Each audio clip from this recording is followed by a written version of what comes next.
있어서 홍준표 대표장이 무슨 생각을 하고 있나 라는 점에서 알아보기 위해서 좀 만나는 시간이 있지 않냐 그렇게 생각합니다. 그럼 민주당이 봤을 때 장재원 비서실장, 김한길 총리 카드는 어떤가요? 그러니까 저는 그 당에서도 그렇고 저 개인적으로도 그렇고 당시 자체가 잘못됐기 때문에 이걸 결정할 수 없는 겁니다. 그러니까 이번 총선에서 야당의 175석의 압도적인 의석을 준 국민들의 민심 무엇인가, 민심 무엇인가 이유가 되는데 그건 뭐냐면 야당을 만나는 겁니다. 그러니까 인적 쇄신을 하려고 하더라도 최소한 야당을 먼저 만나는 어떤 제스처 이후에 야당과 토핑하면서 거기서 나온 산물로 인적 쇄신을 한다면 의미가 있겠지만 그냥 이거 비상합병으로 그 사람이 그 사람이고 또 돌아가서 쓰고 한다고 하니까 국민들이 이게 변한 것도 아니고 그냥 더 해석이 이상한 거 아니야? 나가 보니 민심 충족시키기에도 힘들고 또 야당 만나기에도 대통령 만나기 싫은 것 같고 그렇기 때문에 지금 답이 안 나온 상황에서 뭐 장재원 비서실장이든 나중에 김한길 총리든 무슨 게 있겠습니까? 그리고 결국엔 야당과 협치가 대통령의 의지 속에 녹아내려는 인사가 의미가 있다는 평가하고 있습니다. 이분은 어떻게 보세요? 장재원 비서실장, 김한길 총리. 홍준표 시장이 그렇게 추천했다는 거 아닙니까?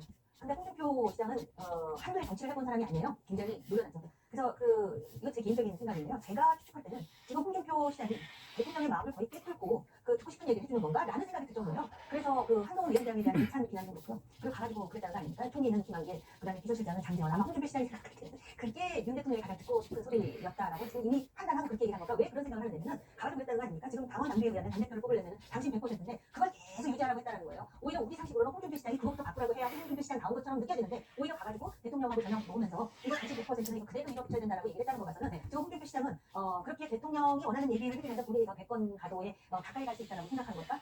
이거 좀 개인적인 생각입니다. 알겠습니다. 자, 저희 대통령이 차기 대통령 비서실장 회의자로 장재원 의원을 검토하고 있다는 보도가 관련해 정치권의 반응은 어떨까요? 여야 목소리 들어보겠습니다. 장재원 의원의 비서실장 지금 이 문제는 저는 좀 합리적일 수 있다. 최측근일수록 대통령 지금거리에서 거원을 아끼지 않고 충원을 하실 거라고 생각합니다. 아직도 좀 과하게 들면 아직 정신을 못 차리는 듯합니다. 만약에 정말 민심의 무속을 절실하게 계산했다면 윤건영 의원, 정신하지 못할 것 같다. 꿈에도 생각 못할 얘기가 아주 강하게 비판하는 것 같아요. 그러니까 이제 국민들의 생각을 대변하다 보면 거치게 나올 수밖에 없죠. 국민들이 그렇게 생각하지 않겠습니까? 이 민심이라는 게 총선의 민심을 엄중하게 받아들여야 되는 대통령으로서 지금 인적 쇄신 카드 가지고도 또 힘든 상황인데 인적 쇄신조차도 다시 장재원 비서실장입니다. 뭐가 달라졌죠? 신인의 수준 아닙니까? 장재원 전 의원 같은 경우는 그러면 그렇게 봤을 때는 다시 비서실장에 본인에게 입맛에 맞는 사람, 본인이 마음대로 할 수 있는 사람, 본인한테 뭐 추천을 했는지 모르겠어요. 쓴소리 장재원이라고 하는 사람 아무도 없잖아요. 단소리죠. 거의 반장의 수준이에요. 결국 그런 얘기만 했던 장재원 의원이었기 때문에 이번에 저희도 쓴다는 하나도 그 다음에 홍준표 시장의 어떤 제안들을 정말 내심 대통령이 가지고 있다면 이거 정말 정신 못 차린 것이죠. 국민들이 말하는 것은 다시 한번 체크하지만 야당과의 대화 속에서 어떤 사람들이 당신들이 그러니까 민주당이 조금 더 대화할 수 있고 국정원을 내가 하는 데 있어서 장재원 의원 아니었습니까? 그래서 총괄을 맞을 텐데 초원과 고을 했다라는 평가를 국민들이 한다면 지금 그렇게 반대나 비판이나 회의적인 목소리가 안 나오겠죠. 그래서 대통령실에서 또 그걸 고민하다 보니까 또 야당 쪽에 있는 사람 이야기도 나오고 그런 거 아닌가. 그래서 사실은 이 비서실장 총리를 구하는 것이 그렇게 노력한 일이 아니기 때문에 대통령실에서도 지금 계속 고민을 하고 있는 중 아닌가 이런 생각이 듭니다. 인선 전에 야당과 충분한 소통과 합치가 있어야 된다고 생각하세요? 저는 그렇게 생각해요. 그러니까 야당이 어떤 제안을 하든 그걸 받든 안 받든 간에 그런 절차가 있다면 국민적인 설득을 하기는 좀 수월하지 않았을까 이런 생각을 하는데 아무래도 야당 대표와의 협동이 이루어지지 않으니까 야당은 그걸 위해서 계속 공격하려고 하고 있죠. 자, 어제는 야권 인사검토 보도 관련해서 획득이 있었는데요. 박영선 전 장관과 양정철 전 인주연구원장. 자, 이번 언론보도가 대통령실에 수탁된 공사자 분까지. 근데 이번의 과정도 좀 어떻게 생각하세요? 그런데 지금 박영선 전 장관이나 이근영 전 이군주 연구원장이죠. 그분들은 좀 당황스러워하죠. 네, 양정철. 양정철 그렇죠. 양정철 전 이근영원장 저는 당황스러운 게 오히려 조언을 받은 적도 없고 그런다고 해서 야당과 어떤 루트를 통해서 어떤 추천을 들은 것도 아니고 갑자기 대통령에서 흘려서 이거를 어떻게 보면 국민들의 여론을 가르고듯이 쭉 던진다는 말입니다. 이런 부분들은 지금 현재 인사가 일주일째 이루어지고 있는 상황에서 대통령실이 정말 이게 객관적이었고 그다음에 뭔가 국정농 능력뿐만 아니라 지금 현재 총선에 대한 민심을 제대로 느끼고 있구나. 아직도 이것 쪽 찔러보고 이것 쪽 찔러보면서 어떻게 하는 게 좋은지 국민들의 어떤 여론만 지금 보는 거거든요. 근데 국민들 여론은 그냥 분명합니다. 대통령이 바뀌라고 하고 있어요. 바뀌라는 게 뭐냐면 하려면 야당하고 2년 동안 한 번도 안 만나서 이 국정 자체가 제대로 가지 않았어요. 그리고 인생이 돌아가지 않았어요. 그렇기 때문에 일단 야당 만나라. 하는 것인데 만나지도 않고 박영선 전 장관이나 양정철 전 비서실장, 전 비서관 이분을 지금 고민이 깊어지지 않나 이런 생각이 드네요. 네, 김용태 군의 당선인은 보수 중에서 받아들이기 감정적으로 좀 어려운 부분이 있다. 이런 말도 하기도 했습니다. 자, 메시지 관리를 좀 부실하지 않았나 이런 비판도 나오는데요. 어떻게 생각하세요? 어떤 메시지를 말하는지 모르겠지만 용산의 전체적인 메시지와 대통령 메시지부터 좀 관리가 안 되고 있죠. 그러니까 지난 4월달에 했던 의정 발동 관련된 국민당 51분과 총선 이후에 국무회에서 말한 총선에 대한 국민에게 전달하는 어떤 반성 메시지를 하는데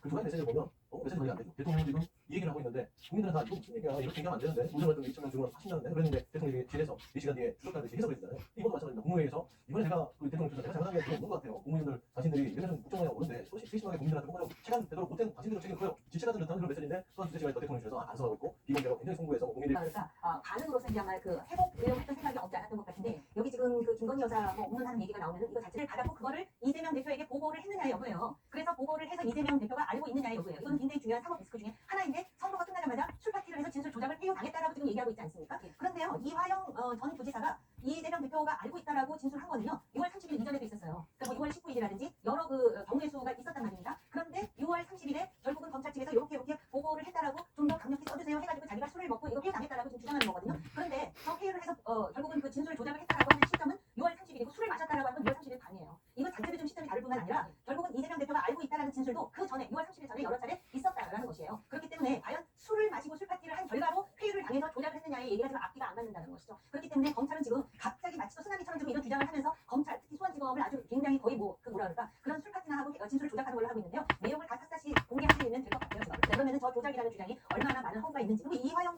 부지사가 여러 가지로 말을 바꾼 적이 있지 않습니까? 이런저런 변호사도 바꾸고요. 네, 이번 사태와 관련해서 민주당과 검찰의 충돌이 이렇게 할 것 같습니다. 네, 오늘 말씀은 여기까지 듣겠습니다. 지금까지 정호김 의원, 지금까지 더불어민주당 상근부대변인과 함께했습니다. 고맙습니다. 내가 총괄하고 있는 총리로서 일단 책임을 느끼고 사의를 드렸다.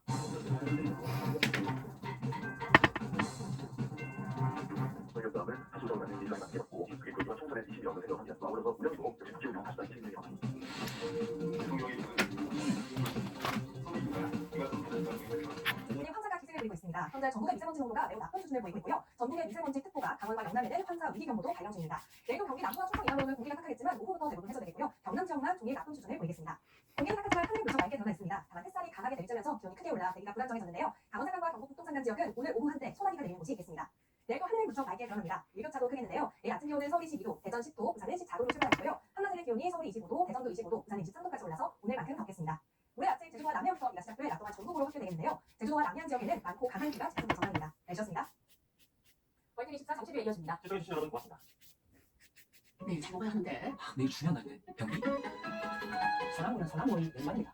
이것은 고성으로부터 물려가는 선산이었습니다. 36년 전에는 하루 2달 걷는 여산이었고요. 소나무와 불나무는 상토적인 수령으로 집재했습니다. 그와 잘 어울리는 전통적인 정원으로 꾸미고 싶었습니다. 하늘을 사고 항생제를 사서 몇가지의 담비 있는 환자를 바로 살리게 만드는 거예요. 환자들을 치료할 수 있는 번호 080-862-995. 자기가 생전